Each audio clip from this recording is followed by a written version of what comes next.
जी हाँ दोस्तों, स्वागत है आपका इस बीजी चैनल में। तो दोस्तों आज की वीडियो में बात करने वाले हैं BA BCom BSc first round की फीस किस तरह से हमको फिल करनी है, पूरी इन्फॉर्मेशन इस वीडियो के माध्यम से देखने वाले हैं। जैसा कि आपको पता है दोस्तों, आज फर्स्ट राउंड के अलॉटमेंट लेटर आ चुके हैं। अब दोस्तों अलॉटमेंट लेटर आने के बाद में हमको अपनी फीस भरनी होगी और दोस्तों वो फीस भरनी है, वो ऑनलाइन फीस हमको सबमिट करनी है। ओके, अब दोस्तों फीस कैसे सबमिट करनी है पूरी प्रोसेस इस वीडियो के माध्यम से जानने वाले हैं।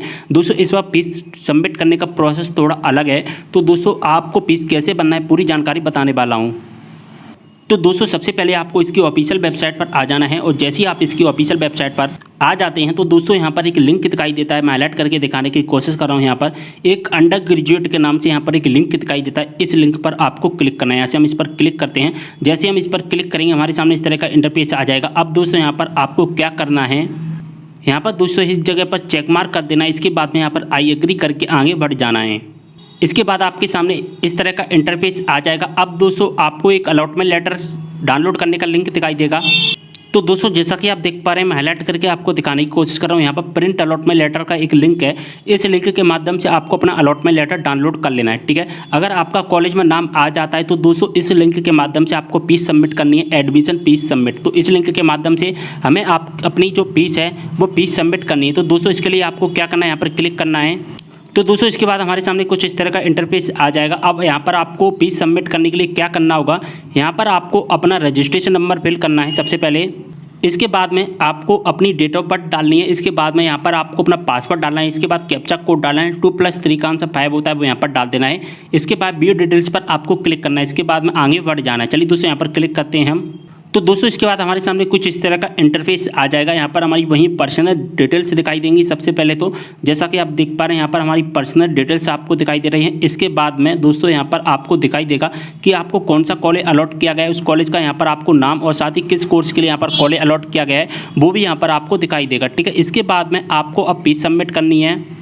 दोस्तों फीस सबमिट करने से पहले यहाँ पर आपको कुछ सब्जेक्ट हैं वो सिलेक्ट करने होंगे। जैसा कि आप देख पा रहे हैं, नेशनल एजुकेशन पॉलिसी इस बार आपको नहीं पता है तो मैं आपको बता देना चाहता हूँ। इस बार 2020 जो कि राष्ट्रीय शिक्षा नीति लागू कर दी गई है और राष्ट्रीय शिक्षा नीति के तहत आपको क्या करना है, यहाँ पर आपको कुछ सब्जेक्ट सिलेक्ट करने होते हैं। जैसा कि आप देख पा रहे हैं, major subject, minor subject, open effective subject, vocational subject, project, internship subject. तो ये सब चीज़ें आपको सिलेक्ट करनी होती है। और सबसे पहले तो इन चीज़ों को सिलेक्ट करने से पहले हम ये देख लेते हैं कि दोस्तों नेशनल एजुकेशन पॉलिसी ये क्या चीज़ है। अगर आपने नेशनल एजुकेशनल पॉलिसी समझ लिया 2020 का, तो दोस्तों आपको समझ में आ जाएगा कि यहाँ पर सब्जेक्ट किस तरह से सिलेक्ट करना है और आप जो कि गलतियाँ नहीं करेंगे। तो दोस्तों जैसा कि आप देख पा रहे हैं, यहाँ पर मैं हाईलाइट करके आपको दिखाने की कोशिश कर रहा हूँ। 6.7 नंबर के पैरा में यहाँ पर क्लियर लिखा गया है कि महाविद्यालय संकाय आवंटन पश्चात, यानी कि आपको कोई कॉलेज अलॉट हो जाता है उसके पश्चात में आपको फीस सबमिट करनी होती है। लेकिन दोस्तों फीस सबमिट करने से पहले यहाँ पर आपको ऑनलाइन सब्जेक्ट सिलेक्ट करने होते हैं। तो दोस्तों यहाँ पर लिखा गया है फीस सबमिट करने से पहले आपको कुछ सब्जेक्ट सिलेक्ट करने हो। जो सब्जेक्ट सिलेक्ट करने हैं दोस्तों वो राष्ट्रीय शिक्षा नीति 2020 के तहत सिलेक्ट किए जाएंगे। अब दोस्तों राष्ट्रीय शिक्षा नीति 2020 क्या है वो हम पूरी यहाँ पर डिटेल से देखेंगे। तो दोस्तों राष्ट्रीय शिक्षा नीति 2020 के परिप्रेक्ष्य में नवीन पाठ्यक्रम अनुसार सर्वप्रथम ऑनलाइन विषय चयन की प्रक्रिया के अंतर्गत पूर्व पात्रता अनुसार 3 मुख्य विषय पोर्टल पर प्रदर्शित होंगे। तो दोस्तों यहाँ पर आपको 3 सब्जेक्ट प्रदर्शित होते हैं, माइनर सब्जेक्ट, मेजर सब्जेक्ट मैंने आपको बताया था, और इफेक्टिव सब्जेक्ट। तो दोस्तों इस बार राष्ट्रीय शिक्षा नीति 2020 को लागू कर दिया गया है। तो राष्ट्रीय शिक्षा नीति के तहत में दोस्तों आपको ऑनलाइन सब्जेक्ट सिलेक्ट करने होंगे और ऑनलाइन सब्जेक्ट में आपको 3 मुख्य सब्जेक्ट होते हैं। आपको पता होगा कि आपने मैथ लिया हो चाहे आपने बायो लिया हो, उसमें 3 जो कि मेन सब्जेक्ट होते हैं। जैसे कि मैथ में हो जाता है हमारा फिजिक्स, केमिस्ट्री, मैथमेटिक्स। बायोलॉजी में हो जाता है हमारा फिजिक्स, केमिस्ट्री और जो भी होता है ना, बायोलॉजी और बायोकेमिस्ट्री जो भी होता है वो आपके 3 सब्जेक्ट होते हैं मुख्य। हिंदी और इंग्लिश को मुख्य सब्जेक्ट नहीं माना जाता है।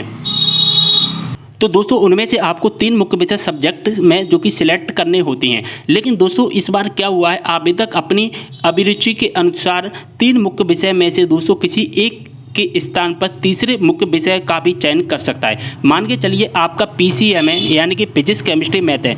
इनमें से 3 मुख्य सब्जेक्ट होते हैं और मैथ का आपको मेन सब्जेक्ट है। तो आपने मैथ सेलेक्ट कर लिया और आपको फिजिक्स और केमिस्ट्री में से कोई एक सब्जेक्ट अच्छा लगता है। तो मान के चलिए हमें फिजिक्स सब्जेक्ट अच्छा लगता है और हमें केमिस्ट्री सब्जेक्ट अच्छा नहीं लगता है। तो यहाँ से क्या करेंगे दोस्तों, हम केमिस्ट्री की जगह पर आपको एजी का सब्जेक्ट लेना है तो एजी का सब्जेक्ट ले सकती हैं। मान के चलिए आपको पॉलिटिकल साइंस लेना है तो पॉलिटिकल साइंस भी यहाँ पर जो कि सिलेक्ट कर सकते हैं। तो आप जो कि 3 मुख्य सब्जेक्टों में से जो कि दो तो आपको मेन सब्जेक्ट सिलेक्ट करने ही होंगे। इसके बाद आप एक मुख्य सब्जेक्ट की जगह पर किसी अन्य संकाय का एक जो कि मेन सब्जेक्ट भी सिलेक्ट कर सकते हैं। इसके बाद में दोस्तों वहाँ पर आपको मैंने बताया था इंटर्नशिप जो कि सिलेक्ट करना होता है। तो आवेदक को किसी भी संख्या से एक जेनरिक सब्जेक्ट और एक व्यावसायिक सब्जेक्ट यानी कि वोकेशनल सब्जेक्ट और एक जेनरिक सब्जेक्ट का चयन करना स्वैच्छिक होगा, यानी कि इच्छा के अनुसार होगा। आपको अगर वो सिलेक्ट करना है, वो सब्जेक्ट चॉइस करने हैं तो कर सकते हैं। अगर उनमें से आपको कोई सब्जेक्ट नहीं लेना है तो उनको आप खाली भी छोड़ सकते हैं। लेकिन जो तीन जो मेन सब्जेक्ट हैं उनमें से दो तो आपके जो सब्जेक्ट के हिसाब से और एक अदर जो कि सब्जेक्ट का सिलेक्ट करना होगा।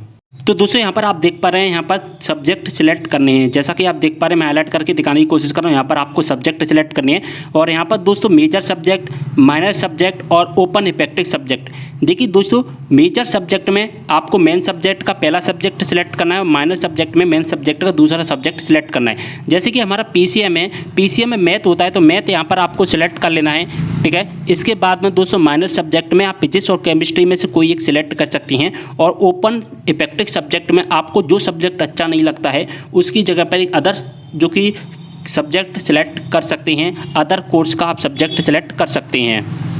तो दोस्तों जैसा कि आप देख पा रहे हैं, यहाँ पर सबसे पहले हम मेजर सब्जेक्ट में यहाँ पर अपना जो मेजर सब्जेक्ट होता है यानी कि मैथमेटिक्स यहाँ से हम सिलेक्ट कर लेंगे, ठीक है। इसके बाद में हम एक केमिस्ट्री से कर लेंगे और यहाँ पर हमको फिजिक्स अच्छा नहीं लगता है तो दोस्तों हम यहाँ पर फिजिक्स की जगह पर कोई एक अदर सब्जेक्ट, देखिए अगर आपको फिजिक्स सिलेक्ट करना है तो फिजिक्स कर सकते हैं। अगर इसके बाद में आपको अदर जो कि सब्जेक्ट सिलेक्ट करने, जैसा कि अदर ब्रांच का आपको सब्जेक्ट सिलेक्ट करना है, इंग्लिश, इकोनॉमिक्स या आपको जो XYZ यहाँ पर काफ़ी सब्जेक्ट दिए गए हैं।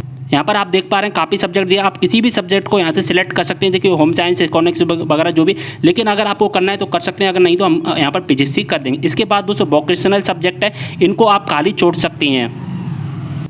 इनको सिलेक्ट करना है आपकी इच्छा पर डिपेंड करता है, अन्यथा आप इसको खाली छोड़ सकते हैं। यानी कि हमको यहाँ पर कोई भी सब्जेक्ट नहीं लेना है तो इसको हम जो कि खाली छोड़ सकते हैं। इसके बाद में दोस्तों यहाँ पर हमको कोरोना वैक्सीन का स्टेटस देना होगा।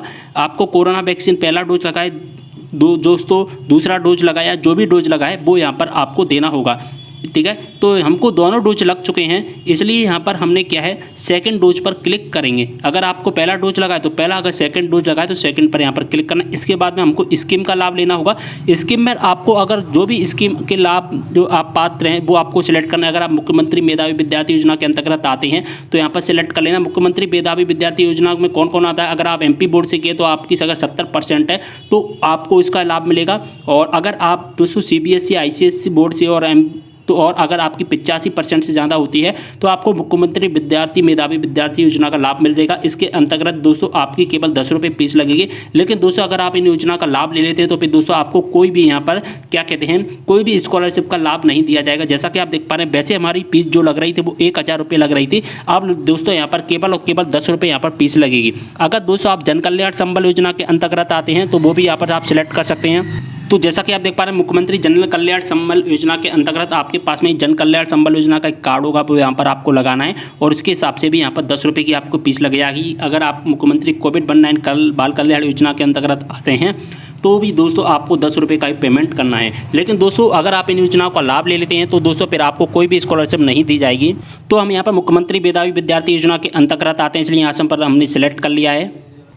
इसके बाद आपको केवल 10 रुपये का यहाँ पर पेमेंट करना है और यहाँ पर प्रोसीड टू बी पे एडमिशन फी पर क्लिक करना है। इसके बाद में आप जिसके माध्यम से पेमेंट करना चाहते हैं, net banking, credit card, debit card, जिसके माध्यम से पेमेंट करना है उसके माध्यम से आप पेमेंट कर सकते हैं। और दोस्तों और इसके बाद में आपका पेमेंट होने के बाद में आपका क्या है एडमिशन सक्सेस हो जाएगा। इसके बाद में आपको कुछ भी नहीं करना है। तो उम्मीद कर रहा हूँ पूरी इन्फॉर्मेशन समझ में आ गई होगी। वीडियो को लाइक एंड शेयर कर देना। कोई भी डाउट होता है कमेंट करें। मैंने सब कुछ यहाँ पर अच्छे से समझाने की कोशिश की है, तो वीडियो को ज़्यादा से ज़्यादा लाइक करें। कोई भी डाउट होता है कमेंट करें। इंस्टाग्राम पर फॉलो कर लेना, जो भी आपके डाउट हैं इंस्टाग्राम पर DM के द्वारा पूछ सकते हैं। लिंक आपको डिस्क्रिप्शन बॉक्स में मिल जाएगा। चलिए वीडियो को यहीं पर करते हैं समाप्त। इस वीडियो के साथ तब तक के लिए बाय।